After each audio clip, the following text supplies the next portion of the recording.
Keith. Okay, thank you.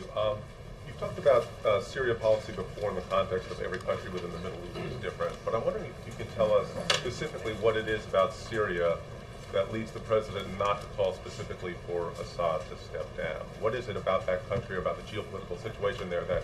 Let me just repeat what I said. The president believes, we believe, the administration has stated, as I just stated, that President Assad needs to lead this transition or get out of the way. I think that's a pretty clear statement of where we stand. The comparison games aren't, there are specific countries with specific circumstances, with different things happening in terms of the expressions of dissatisfaction by people on the streets and the reaction that the governments have had, and each country deserves a specific response, all geared towards our hope of the best possible outcome, and that can be condemning actions, putting pressure on leadership. I'm talking broadly, depending on the country you're talking about, offering different forms of support to the opposition. Again, I'm not talking about Syria, but I'm just talking about the different options available to us.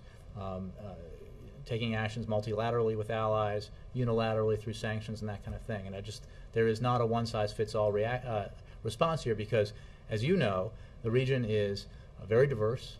The nature of the regimes and the countries is extremely varied, and we have to take that into account as we develop policy with regard to each country. As you know, I think what I'm trying to get at is what is there specifically about Syria that leads to this particular policy? Is there some concern of destability within the region? We're pursuing an approach towards Syria which we hope will help lead to a positive outcome, which is either the current regime changing its behavior dramatically and engaging in political dialogue, ceasing the violence and leading the transition, or in that transition taking place under different circumstances.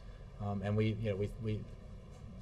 that's the approach we're taking. Just very lastly on that, there'd be a lot of people who'd be skeptical that someone, he's just killed, more than 1,000 of his own people, can do that kind of transition, can have that negotiations. Why does the White House think that he can sort of suddenly change and well, start acting like that?